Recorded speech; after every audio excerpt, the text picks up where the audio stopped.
Welcome back for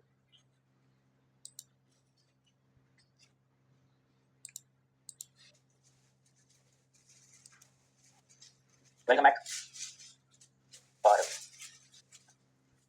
हमने type music देखा। जैसे म्यूजिक काफी तरह की होती है लेकिन हमारे सिलेबस की इतनी रेलेवेंट है ना, पढ़ के चले जाओ आपका काम बन जाएगा। ठीक है,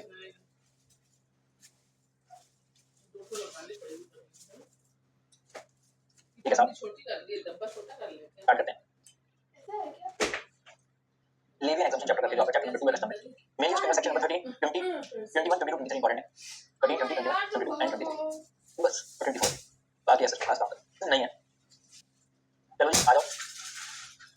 इस केस को फिल्ट्रेट का मतलब पता है? फिल्ट्रेट का मतलब किसको पता है? मैं कुछ टर्म्स लिखता हूं, उनका मतलब बताया ना। Filtrate, destroy, damage. तो फिल्ट्रेट का मतलब पैकेट है, छोटी छोटी चोरी। सपोज करो आपने किसी सामान का 50,000 यूनिट मंगवाए, 50 चोरी हो गए। 50,000 में 50 लाइक नेगेटिव वाला, तो स्मॉल है फिल्ट्रेट। डिस्ट्रॉय मतलब पूरा ही खत्म हो जाना सामान, डिस्ट्रॉय हो गया। डैमेज थोड़ा सा डैमेज करना, थोड़ा सा उसकी वैल्यू कम होना। 10 रुपए सामान का डैमेज हो गया, उसकी वैल्यू 8 है। डैमेज इमोशनल डैमेज नहीं, डैमेज जो करते हैं। बढ़िया, हम तो सीधा डिस्ट्रॉय होते हैं, तुम लोग डैमेज होते हैं डिस्ट्रॉय। चलिए आगे बढ़ते हैं। ठीक है, तो filtrate, destroy, damage in basic terms का आपको मतलब समझ आया। फिल्ट्रेट कब होती है, कहां होती है? जैसे ही आप सामान इंपोर्ट करते हो, पोर्ट पे सामान पड़ा रहता है, फिर पोर्ट से या तो वेयरहाउस जाता है या फिर घर जाता है, कस्टमर पे करके घर चले जाओ या फिर वेयरहाउस बॉन्ड करके वेयरहाउस चले जाओ। अभी पोर्ट पे जब सामान रहता है ना, कस्टमर की रिस्पांसिबिलिटी रहती है। कस्टमर कौन होता है? तो अभी डाटा मान लो देख रेख करता है सामान की, पोर्ट पे होता है, कस्टमर डिपार्टमेंट याद होता है, कॉन्ट्रैक्ट बेसिस पे लगाया होने के बाद। तो पोर्ट पे जो सामान पड़ा रहता है उसकी रिस्पांसिबिलिटी कस्टमर की होती है। अभी प्रैक्टिकली ऐसा होता है कि भाई आपने वो सामान मंगाया ना, हल्की फुल्की चोरी हो जाती है, 2-4 पीस इधर हो जाते हैं। सवाल ये है कि सपोज करो कि जैसे पीयूष कुमार जी हैं, तो पीयूष कुमार जी ने क्या किया, 50,000 यूनिट इंपोर्ट करें किसी पर्टिकुलर सामान, 50,000 यूनिट इंपोर्ट करें और अभी 50 यूनिट इधर गुम हो गए। तो अभी आपको क्या लगता है कि पीयूष कुमार 50,000 बिल देगा या 49,950 पे देगा? क्या लगता है?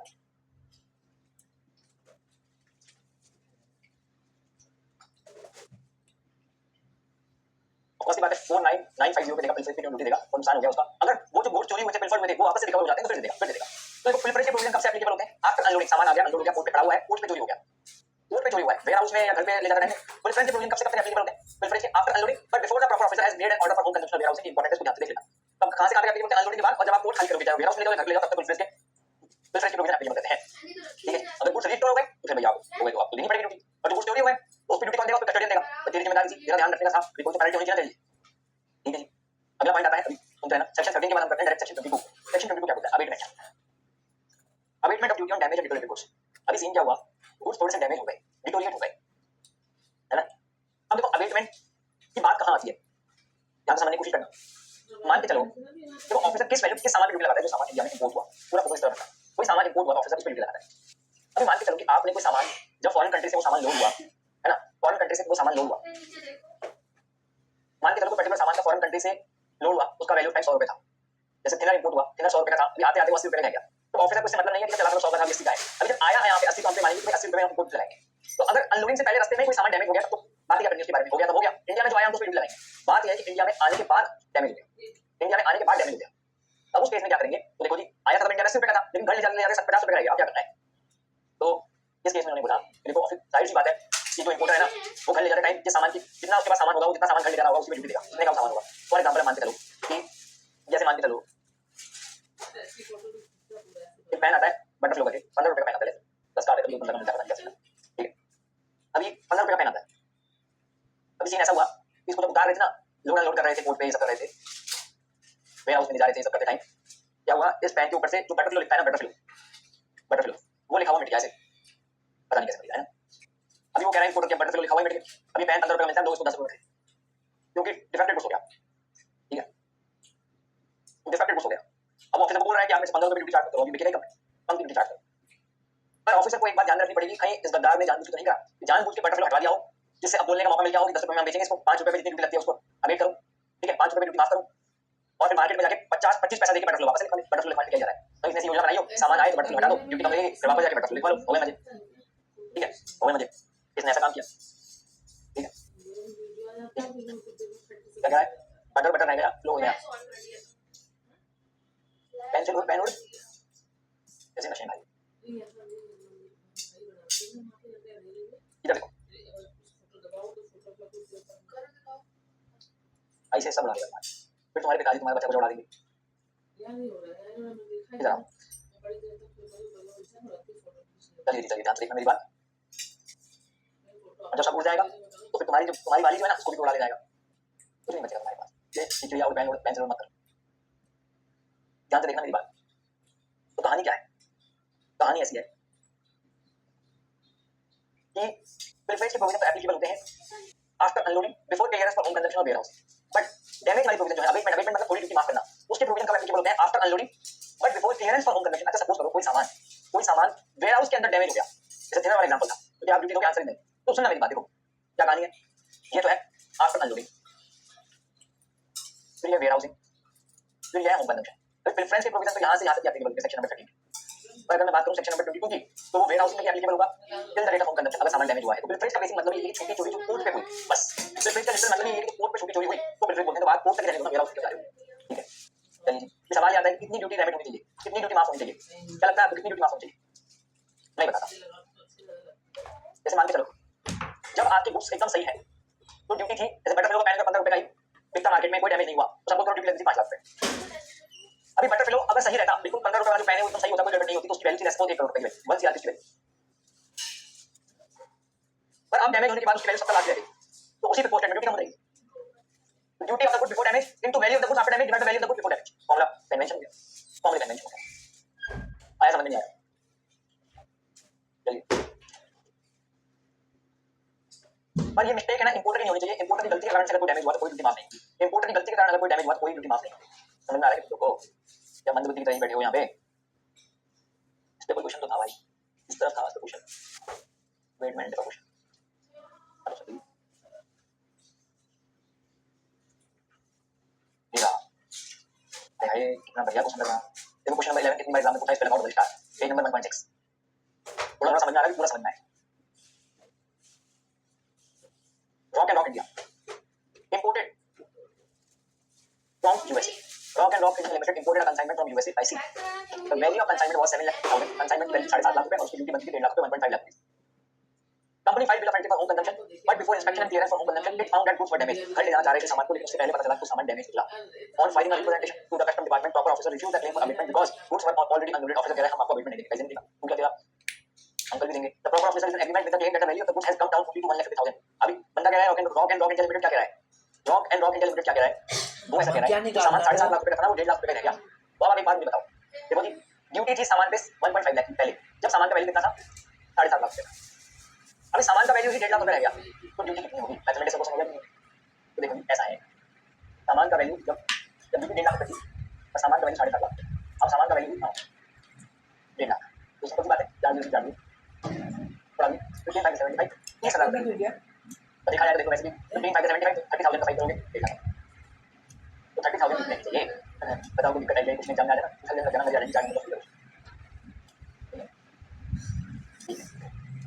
would your answer be different in the above case if the goods get deteriorated after unloading and examination but before clearance for home consumption and value come down to 7 lakh rupees?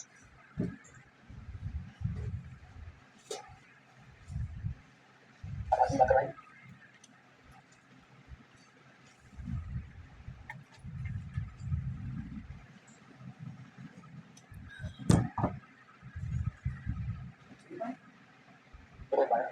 देखो abetment तब मिलता है अगर आपको सामान import के damage हो गया बिफोर अनलोडिंग, जब सामान इंडिया में आ रहा था तो पहले हो गया या उतार टाइम हो गया।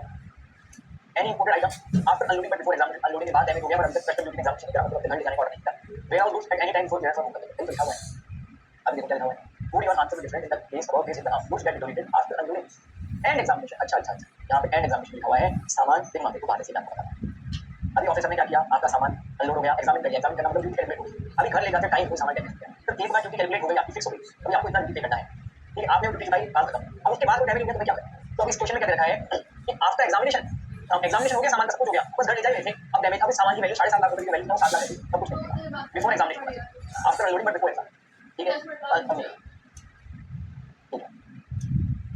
आज लास्ट डे कल से नए बच्चों को पढ़ाएंगे, तो विदाई चल रही है। इधर देखो, अब समझ में आ गया क्या हुआ? अभी समझ में आ गया क्या? ये क्वेश्चन नंबर 14 करो एक बार, क्वेश्चन नंबर 14 अभी समझ में आ गया ना? अभी मैं क्यों रिवीजन में डैमेज होगा सामान 14 करो। चलो कुछ करो, अभी डिटोरेशन में आएंगे भाई, डैमेज का मतलब क्या है, वैल्यू कम हुई, बटरफ्लाई को पहन के 15 रुपए का था, 10 का हो गया, उसको बोलते हैं डैमेज। पूरा बटरफ्लाई को पहन ही चला गया, वो बोलते हैं डिटोरेशन। आप किससे ब्रेकअप हुआ, थोड़ा सा आपको हर्ट हुआ, 2 महीने खराब हुए, उसको बोलते हैं डैमेज। सुसाइड कर लिया, उसको बोलते हैं डिटोरेशन। कहानी खत्म। अब कुछ नंबर 2 कर लेते हैं।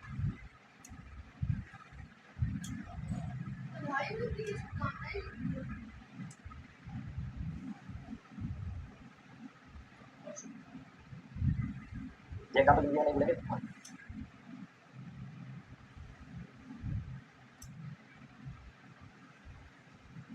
Question number 14 done. बढ़िया है, चलो सेक्शन 23 में आते हैं। सेक्शन 23 क्या बोलता है? Remission and relinquishment of duty. Duty पूरी ही माफ कर देना, ड्यूटी ही रेमिट कर देना, पूरी पूरी ड्यूटी खत्म। रेमिशन एंड रेलिंग्विशमेंट ऑफ ड्यूटी, ये सब काम में आता है भाई साहब। भाई पूरा सामान ही डेस्ट्रॉय हो गया, खत्म हो गया, ठीक है,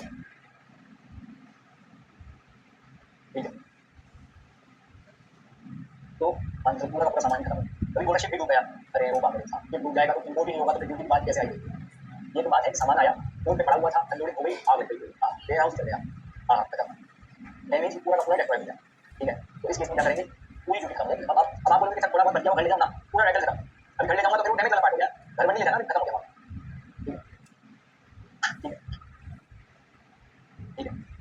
देखो सेक्शन नंबर 13 होता है बिलफेज। बिलफेज होता है पोर्ट पे चोरी हो बस, वेयर हाउस से पोर्ट पे, बिलफेज का मतलब पोर्ट पे चोरी, तो जितनी भी चोरी हुई बिल्टी मत दो। बिल्टी होता है अवेटमेंट, थोड़ा सा डैमेज हो गया सामान आफ्टर अनलोडिंग, फिर अनलोडिंग के बाद जब सामान थोड़ा डैमेज हो गया, अभी before calculation of final duty, duty निकली, अनलोड हो गया सामान, अब वो क्या सामान पोर्ट पे पड़ा होता है, वेयर हाउस पे डैमेज हो गया, ड्यूटी हो गया। प्रैक्टिकली सोचना आपका सामान हो, इधर हो आपका आलस हो गया, बाकी तो नहीं, पर ड्यूटी ही कैलकुलेट हो गई, सब कुछ एग्जामिनेशन हो गया, अब घर ले जाओ, अब घर ले जाते टाइम कुछ हो गया तो अब उसकी क्या जिम्मेदारी करता है?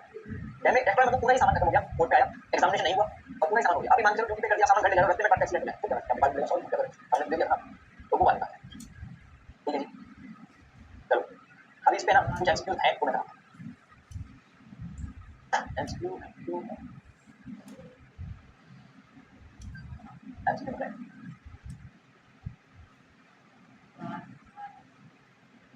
मेरा यूट्यूब पे एमसीक्यू का वीडियो बना है,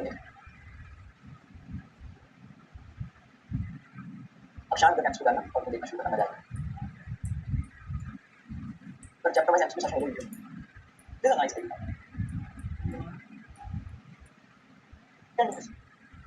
भैया, एक सीरीज बन जाए एमसीक्यू चैप्टर वाइज, जैसे supply MCQ, supply MCQ, custom MCQ, दो तीन चैप्टर एमसीक्यू साथ, तीन चैप्टर, चार चैप्टर एमसीक्यू साथ,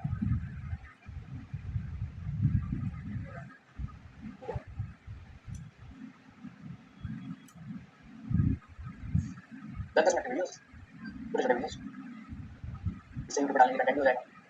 चलो चलो अभी वैसे कोई सिलेबस का क्वेश्चन नहीं है, लेकिन अब देखते हैं, अभी बता सकते हैं क्वेश्चन बस, ऐसा सिलेबस अभी तो पढ़ने से रिलेटेड नहीं है, लेकिन देखते हैं वर्ड वाला मतलब आगे बढ़ाना है, बढ़ा लो तो बता सकते हैं।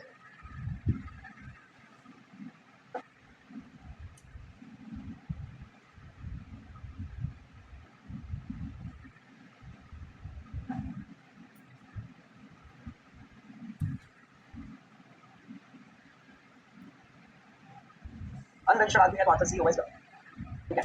भाई अनरजिस्टर्ड आदमी सी हो और क्या होगा? देखो लिखा हुआ है ना, the proper officer collected evidence of the डिट, समरी असेसमेंट क्यों कर रहे हो? मैंने और तो क्वेश्चन पढ़ा नहीं, पर मैंने एक लाइन पढ़ी है, ये पढ़ा नहीं मैंने, देखो सी लग रहा है ये हुआ है समरी असेसमेंट तो स्पेशल लगी किसी को? स्पेशल असेसमेंट क्या होता है? अरे कौन बोल रहा है स्पेशल असेसमेंट क्या होता है? Have you read special assessment? कुछ पढ़ा है स्पेशल असेसमेंट जैसा? कौन बोल रहा है स्पेशल असेसमेंट? कुछ पढ़ा है तुमने? सेल्फ असेसमेंट पढ़ा है, प्रोविजनल असेसमेंट पढ़ा है, असेसमेंट ऑफ अनरजिस्टर्ड पढ़ा है, समरी असेसमेंट पढ़ा है, स्पेशल असेसमेंट क्या होता है? ड्यूटी बोलो गलती पे डाली सकती टॉपिक क्यों मतलब।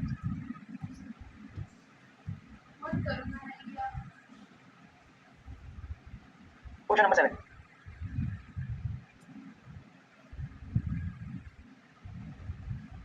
क्वेश्चन नंबर 72, आइए आप हम करते हैं, which of the following combinations is correct? कौन सा करेक्ट है? Goods pilfered after unloading and before clearance for home consumption, no liability to pay customer, इसमें कोई नहीं है। What the second? What the second? What the second C और D में है? चलो goods lost or destroyed before clearance, abetment abetment मिल जाएगी, मतलब थोड़ी ड्यूटी माफ है, 2 का 1, 2 का 1, goods डैमेज हो गए तो रेमिशन ऑफ ड्यूटी पूरी की पूरी ड्यूटी माफ है। रेमिशन का मतलब है पूरा माफ करना, अवेटमेंट मतलब पार्टली माफ करना, तो मेरे ख्याल से आंसर क्या आ जाएगा? 72। लेट्स चेक 72 आंसर, 72 का सी है गलत है, तो गलत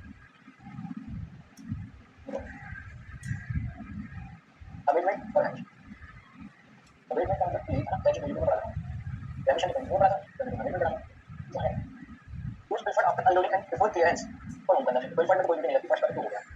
goods lost or destroyed before clearance for home consumption, lost हुआ या destroyed हुआ है ना, before clearance for home consumption, तो ड्यूटी नहीं लगेगी, रेमिशन लगेगी, तो बस गुड्स डैमेज हो गए तो अबेटमेंट मिल जाएगा, नहीं तो ऐसी हम ये कैसे करेंगे? तो वन कैसे करा लॉट और डेस्ट्रॉय, डेस्ट्रॉय अबेटमेंट थोड़ी है, डेस्ट्रॉय तो पूरी ड्यूटी माफ लग गया, रन कहां से आता है, लोग मेरा सपोर्ट करें, सही तो है, अभी वापस पढ़ा दो, सही तो है, ऊपर थ्री होगा अपन बंद क्यों कर दिया है? लॉट और डेस्ट्रॉय वो तो अबेटमेंट होगा ना, अबेटमेंट मतलब जितना डेस्ट्रॉय होगा उस हिसाब से तुम माफ कर देंगे, ऊपर से गुड्स लॉट और डेस्ट्रॉय। अबेटमेंट का मतलब लॉट पहली बार डेस्ट्रॉय का मतलब जानते हैं, डेस्ट्रॉय का मतलब पूरा खत्म हो गया, अगर गुड्स पूरा ही डेस्ट्रॉय हो गया तो डायमेंशन होगा, ऊपर थ्री होगा, और कुछ अगर डैमेज हुआ, डैमेज में अबेटमेंट होता है, तो अपन ने वर्ड्स डैमेज का मतलब क्या होता है, थोड़ा सामान खराब हुआ तो अबेटमेंट मिल जाएगा, थ्री का मन हुआ और टू का थ्री होगा, क्लियर होगा, यही होगा, सी होगा।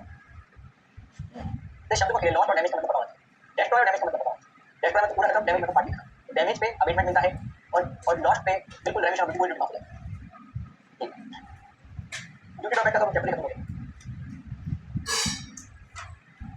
क्वेश्चन नंबर 76 करने पर 75 और 76 पहले 76 करो, 75 का 76 करो,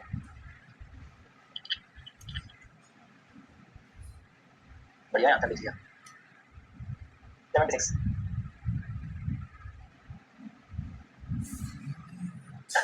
भाई ट्रक सिंपल सा है, फ्रीक्वेंसी केस में कोई ड्यूटी नहीं लगती, डैमेज के केस में अबेटमेंट मिलता है और डेस्ट्रॉय के केस में पूरी ड्यूटी अबेट हो जाती है, माफ हो गया। 76 का की 76 का की लग रहा है, आंसर देखने की जरूरत है नहीं सर, अभी कौन सा लग रहा है 76 का की 76 हम शादी में लोग कह दिया इतने लाइक के साथ हमारे तो आती मैं एकदम ट्रांसपेरेंट रखूंगा उनके साथ, कुछ इफेक्ट नहीं करता, तो लाइक इन दैट केस इसलिए बात है एंजॉय मैंने कहा आपके भले टोटल बच्चे मेरे से मत आ जाओ लेकिन लाइव मेरे मत आ जाओ, हो गया 77 सेंटर नहीं रिकॉर्ड लाइव रेगुलर बैठ होगा। Question number 77 which of the following is correct for which of the following is correct for destroy total section 23, तो हमने किसमें क्या देखा कि भाई कौन सा करेक्ट डेस्ट्रॉय वाले केस, डेस्ट्रॉय ने एक ऊपर नहीं जब तो मैंने आपको शुरू में शब्द तीन शब्द पढ़े मैंने प्रिफरेंस डेस्ट्रॉय और डैमेज इन्हीं पे चर्चा करी, फिर भी गलती हो गया, तो डेस्ट्रॉय में क्या करना है, this is applicable in case of total loss of goods even if same can be recovered हो जाएगा डेस्ट्रॉय हटाओ गलत है, the provision of this section are also applicable goods are not to be different, फिर से इसको guide को पूछ लेगा, the provision of this section are also applicable even if the goods are destroyed under सी बराबर। Section number 7 question number 78 in which of the following cases can an importer claim pilferage and choose not to pay duty under section 13, मतलब section 13 मतलब pilferage का claim कर सकते हैं after unloading before clearance for home consumption, goods पे सामान चोरी हो गया उसका मतलब pilferage है, बस इतना ही है, विरक्ति में सामान चोरी हुआ हमको नहीं पता, बिफोर अनलोडिंग चोरी हुआ हमको नहीं पता, goods pilfered after unloading but before order for home consumption, ये आ जाएगा third point, third point D G answer है। मम्मी तुम तो धीमा कर दो, अरे सी नहीं डी थर्ड पॉइंट है, उसी मत कर देना थर्ड देख के नशे में, डी पॉइंट है इसका आंसर 79 में।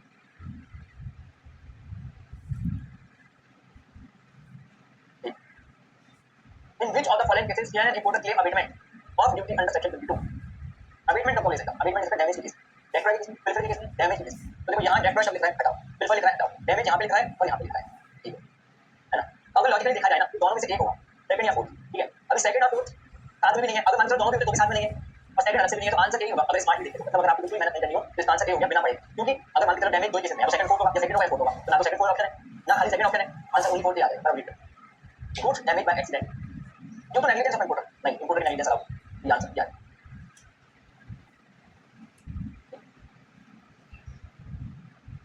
आगे बढ़ते तो बताइए डीनेचरिंग और म्यूटिलेशन ऑफ गुड्स, डीनेचरिंग और म्यूटिलेशन ऑफ गुड्स का मतलब क्या है, हाँ ना, जैसे मान के चलो कोविड का समय था, कोविड का समय था और वीजा को लगा सैनिटाइजर, सैनिटाइजर इंपोर्ट करते हैं, जेठालाल सैनिटाइजर बोलते हैं, मेरे नाम में सैनिटाइजर लिखा हुआ, तो सैनिटाइजर वीजा मंगवाना चाहती है इंपोर्टर, वीजा को लगा बढ़िया बिजनेस करेंगे सैनिटाइजर का, कमाई होगी मजा आए, ठीक है, अब सैनिटाइजर पे जीएसटी लगता है, मैं इंपोर्ट लगते 20%, सैनिटाइजर पे इंपोर्ट लगते 20%, अभी सैनिटाइजर की कमी चल, सैनिटाइजर तो मिल गया लीजा, अब लीजा क्या सोच रही है, दारू मंगवा लेती हूँ, अल्कोहल मंगवा लेती हूँ, अल्कोहल से सैनिटाइजर बना, और अल्कोहल भी अल्कोहल में इंपोर्ट ड्यूटी मात्र 60%, सैनिटाइजर 20%, अब लीजा ऑफिसर को कह रही है देखो सैनिटाइजर मिलेगा, बनना मैं सैनिटाइजर मंगाती हूँ, अब बाकी तो पीने के लिए तो मंगा लेते हैं, मैं सैनिटाइजर बना, अल्कोहल में साबुन डालूँ सैनिटाइजर बन जाए, ठीक है, तो उस केस में क्या होगा, ऑफिसर आपको परमिट कर सकता है कि आप अल्कोहल मंगा दो और उसके 20% की जरूरत, ठीक है, तो उसका नेचर चेंज कर रहे हो, म्यूटिलेशन कर रहे हो, that requirement may make rules for permitting at the request of owner the denaturing or mutilation of imported goods which are ordinarily used for more than one purpose, so as to render them unfit for one or more purpose, and where any goods are so denatured or mutilated they shall be chargeable duty, alcohol पे भी same level की लगेगी at such rate as would be applicable if the goods had been imported in the denatured or mutilated form, समझा, ठीक है, denatured और mutilation, आगे देखिए ये स्पेसिफिक बन सकता है, बहुत ध्यान से देना, exemptions of custom duty, इस केस में क्या लिखा हुआ है, जनरल exemption और स्पेशल exemption दो तरीके से होती है, जनरल exemption मतलब कोई ऑर्डर आया, ऑफिशियल गजट में ऑर्डर आएगा और वो हर किसी की एग्जेम्पशन एप्लीकेबल होगी जो जो उसके अंदर फॉल करते हैं, स्पेशल एग्जेम्पशन होती है किसी पर्टिकुलर पर्सन को, पब्लिक इंटरेस्ट मिलती है अपने एग्जाम चैप्टर 1 जीएस के पढ़ते थे तब देखे थे कि स्पेशल एग्जाम इस पर्टिकुलर पर्सन के लिए होती है पब्लिक इंटरेस्ट होता है और उसके लिए स्पेशल ऑर्डर आता है स्पेशल एग्जाम के लिए पब्लिक डॉक्यूमेंट नहीं आता ऑफिशियल गजट में डॉक्यूमेंट नहीं आता स्पेशल ऑर्डर आता है ठीक है तो उसको हम बोलते हैं स्पेशल एग्जाम इस पे कैसे था क्वेश्चन नंबर 1 देखो क्वेश्चन नंबर 1 क्या बोला which of the following statement are incorrect special exemption under section 25 of custom act is granted by issuing a notification special exemption order से मिलता है जनरल एग्जम्पशन ऑर्डर से मिलता है दोनों गलत अलग अलग जनरल एग्जम्पशन नोटिफिकेशन से मिलता है स्पेशल एग्जम्पशन ऑर्डर से मिलता है दोनों गलत special exemption is required to be published official gazette ये भी गलत है स्पेशल एग्जम्पशन कोई जनरल एग्जम्पशन होती है ऑफिशियल गजट में लिखा होता है जनरल एग्जम्पशन ऑफिशियल गजट में होती है ठीक है नोटिफिकेशन निकलता है स्पेशल एग्जम्पशन पब्लिक इंटरेस्ट होता है स्पेशल ऑर्डर आता है general exemption is not required to be published official gazette ये भी गलत चारों गलत भी आंसर है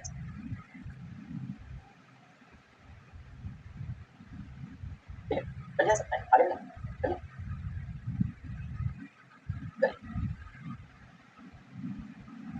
अब आते हैं सेक्शन 21 में और कुछ काम करेंगे तो देखिए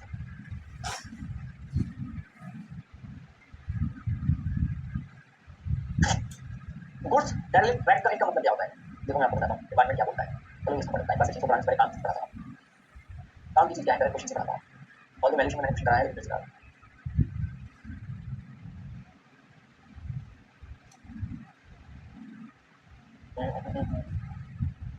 मैंने वैल्यू स्टेटमेंट डाल दिया सब जरूरी था मेरे को चैप्टर छोड़ दिया तो नहीं था तो मैंने वैल्यू स्टेटमेंट डाल दिया मैंने क्वेश्चन इंपोर्टेशन वाला देखने का मैंने एक साल वाला क्वेश्चन था 3 साल 1 साल जो भी करते हैं तो उसमें आने जाने का फ्रेट का पैसा जोड़ते थे अपन आने जाने का फ्रेट का पैसा जोड़ते थे और फेयर कॉस्ट ऑफ रिपेयर जोड़ते थे आएगा जैसे वैल्यूएशन का रिकॉर्ड देखो एक बार नहीं समझ तो बताना अभी वो क्वेश्चन क्या था बताता हूँ अरे देखने में बताओ अरे आ गया क्वेश्चन ये रहा क्वेश्चन नंबर 38 करते हैं आ जाओ आरटीपी 23 और जनवरी 21 मेरे को लग रहा है कि अब ये कल तक जाएगी क्लास अभी जीएसटी को आरसी वो goods accounts and record payment of tax है तो 1 घंटे का मामला टोटल मिला के 1 घंटे का देंगे बस चलो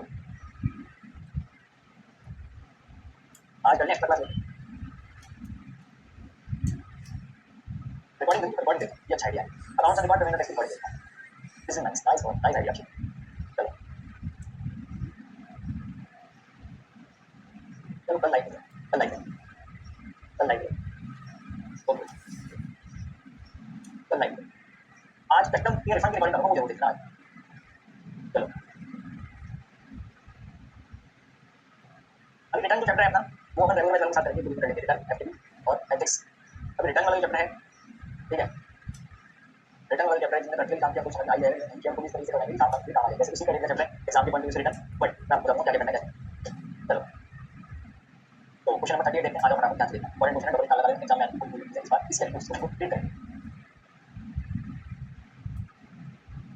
great year imported and offset printing machine from Germany से 5 करोड़ रुपए की मशीन मंगाई and the bill of home and home connection मतलब ड्यूटी पे करती 5 करोड़ की मशीन मंगाई ड्यूटी पे करती 20,000 however due to certain technical glitches कुछ ग्लिचेस के कारण the stand machine could not be started functioning और वो मशीन हमने इंपोर्ट करके पार्ट में पता चला काम ही करके खराब हो गई अभी हम इसको वापस रिपेयर देंगे ठीक है अभी वो मशीन रिपेयर होकर वापस नहीं आई अभी बात मुझे बताओ एक मशीन है जिस पे आप 5 करोड़ रुपए पे ऑलरेडी ड्यूटी दे चुके वो खराब हो गई थी आप रिपेयर करने के लिए भेजा वो वापस देगा वापस ड्यूटी देगा ऑफिस अगर वापस ड्यूटी मांगेगा ना तो आप उसका गेम बजा तो तू कोने में मिला तू होगा कोई सब शरत तू कोने में मिला एक मशीन पे दो बार ड्यूटी कैसे रिपेयर हो जाएगी आप नहीं दोगे accordingly great year limited re-imported the machine without any remanufacturing और रीप्रोसेसिंग इन पार्ट 2020 अभी क्या हुआ हम ऑफिसर कह रहे थे अब बात काफी सही है थोड़ा तो लेके आओ मैं ऑफिसर बोल रहा है स्पेयर कॉस्ट ऑफ रिपेयर जितनी भी मशीन की कॉस्ट ऑफ रिपेयर है ना रिपेयर की कॉस्ट लगी है भले आपने दी नहीं दी उससे फर्क पड़ता जो मशीन में सामान डला है उसकी कॉस्ट प्लस आने जाने का भाड़ा वो आपसे लेंगे लेकिन आने का भी हो जाए उस पर कस्टम दिया है इन्होंने क्या बोला since the machine was having manufacturing defect the repair was carried out by machine manufacturer ठीक है without charging any amount for the repair. However, the fair cost of repair carried out, including cost of material consumed during repair for 70 lakh rupees, would have been 90 lakh rupees. ठीक है? ये बोल रहे हैं कि material तो लगा 70 लाख का, लेकिन fair cost of repair 90 lakh का. फेयर कॉस्ट ऑफ रिपेयर कितना मानेंगे 90 लाख का. देखो हमको वर्ड क्या यूज करना है फेयर कॉस्ट ऑफ रिपेयर. इसलिए सामने वाला कह रहा है 70 लाख का मटेरियल लगा, लेकिन हो सकता है झूठ बोल रहा हूँ, हो सकता है कि 70 लाख का बोल रहा हूँ, ज्यादा का हूँ. उन्होंने कहा कि मार्केट में सामान की फेयर कॉस्ट 90 लाख, वो वाली 70 बोल रहा हूँ. ऑफिसर कोई कंपनी देगा. तो फेयर कॉस्ट ऑफ रिपेयर कितना होगा 90 lakh. Actual insurance and freight charges incurred were 7.5 lakh. Each side from India to Germany and from Germany to India. Freight कितना लगा और insurance कितना लगा? तो देखो, freight और insurance कितना लगा? आने जाने का freight insurance 7.5 एक तरफ का था, दो तरफ का 15 लाख रुपए. तो 90 लाख रुपए तो fair cost of repair से आने जाने का 15 लाख रुपए मतलब 105 लाख रुपए. कितने लग गए? अभी तो custom duty rate 10% social welfare सरकार 10% और आईटीआई 18%. तो देखो प्रोविजन क्या होता है कि अगर आप कोई सामान री-एक्सपोर्ट करते हैं, आपने कोई सामान इंपोर्ट करा, मशीन इंपोर्ट करी 5 करोड़ की, खराब हो गई, एक्सपोर्ट करी, वापस से री-इंपोर्ट, तो री-इंपोर्ट आपको 3 साल के अंदर करनी पड़ेगी. अब डिपार्टमेंट चाहे 2 साल का एक्सटेंशन और दे सकता है. जो सामान आपने एक्सपोर्ट किया वही आप री-इंपोर्ट करोगे, तो दूसरा नहीं आएगा. और गुड्स के मालिक आप होने चाहिए, वैसे नहीं ओनरशिप की जाए, ठीक है। ये एक नंबर कंडीशन लिखना पड़ेगा, मैंने वैल्यूएशन में बताया था आपको, अभी वापस करवा रहा हूं, क्योंकि वैल्यूएशन में मेरे को ये चैप्टर दूसरे चैप्टर का क्वेश्चन है, लेकिन मैंने वैल्यूएशन में डाला क्योंकि आप लोग की एंड में लिखने एग्जाम में चलो छोड़ जाते हैं, है ना। तो पर लिखने एग्जाम में ये क्वेश्चन इंपॉर्टेंट है प्रैक्टिकल, इस चक्कर में डालिए, जैसे सेफ गार्ड के क्वेश्चन डाला। तो वैल्यू ऑफ गुड्स री इंपॉर्टेंट कितना हो गया 105 है, बेसिक कस्टम लिखने में सोशल स्टडी कितना हो गया, प्राइस लिखने टोटल कितना है, इंडेक्स को देखो, ठीक है। ये क्वेश्चन इंपॉर्टेंट था एग्जाम में, बट वैल्यूएशन में मैंने कहा था, और ऐसा ही एक क्वेश्चन था वैल्यूएशन में डाला था उसको, वैल्यूएशन में डाला था उसको, एक और था एक और, हाँ गया वो देखो वैल्यूएशन कैसा लगा, इजी लगा होगा,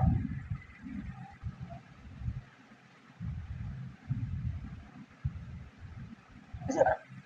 लोगों को स्कूल में बहुत आता है, वो 20% एफडी वाले कॉन्सेप्ट में समझ नहीं आता, तो लोग आ गया मार्केट में पता करो 20% एफडी आज लोगों को समझा हुआ है। क्वेश्चन नंबर 33, क्वेश्चन नंबर 33 देखना, क्वेश्चन नंबर 33 इंपॉर्टेंट। अरे अभी तक काम करते हैं, मैं रिकॉर्डिंग डाल दूंगा, रिकॉर्डिंग आप देखिए ना, चलो तो कल लाइक देखना है, लाइक देना।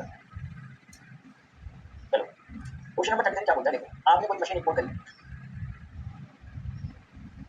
देखना मेरी बात, आपने कोई मशीन इंपोर्ट करी 365 lakh rupees on payment of appropriate custom in फरवरी, ठीक है।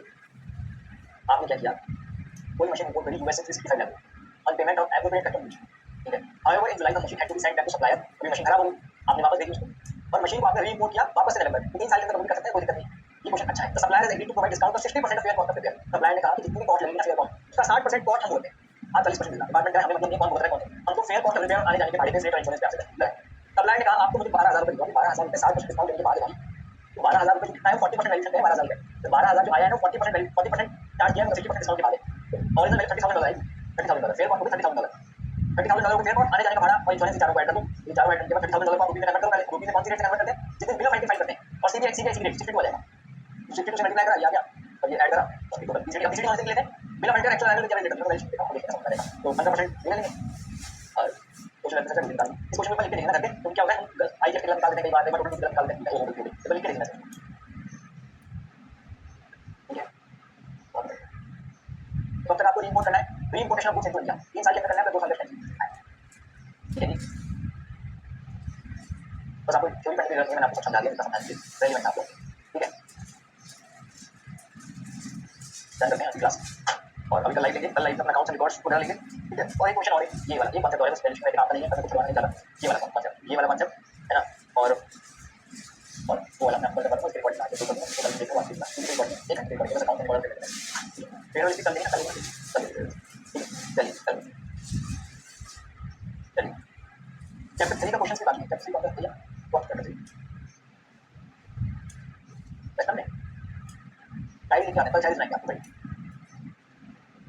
ये वाली शायद नहीं अच्छी वाली, अरे चैप्टर 3 के क्वेश्चन काम के नहीं छोड़ जाना करेगा, अब ये क्वेश्चन रट के जाना, कुछ ऐसे वो मैं आपको बस 4 नंबर का डिस्ट्रिक्ट कई बार ऐसे ले लेता है, वो यही क्वेश्चन तुमको रट देना, ठीक है। इस क्वेश्चन 3 में एग्जाम में आया ना, रट जा, चलो चलो भाई कर लेते हैं, काम बन जाएगा, ठीक है।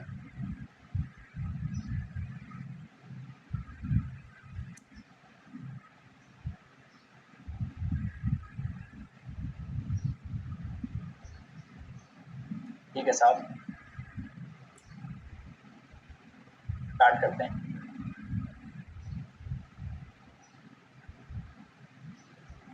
लेवियन एग्जाम्पशन चैप्टर करके जो आपका चैप्टर नंबर 2 है कस्टम में, मेनली उसके अंदर सेक्शन नंबर 13, 20, 21, 22, 23 इंपॉर्टेंट है, 13, 20, 21, 22 एंड 23, बस, और 24 बाकी ऐसे खास काम का नहीं है। चलो जी आ जाओ, इस किस को प्रिफरेज का मतलब पता है, प्रिफरेज का मतलब किसको पता है, मैं कुछ टर्म्स लिखता हूँ उनका मतलब बताएगा ना, प्रिफरेज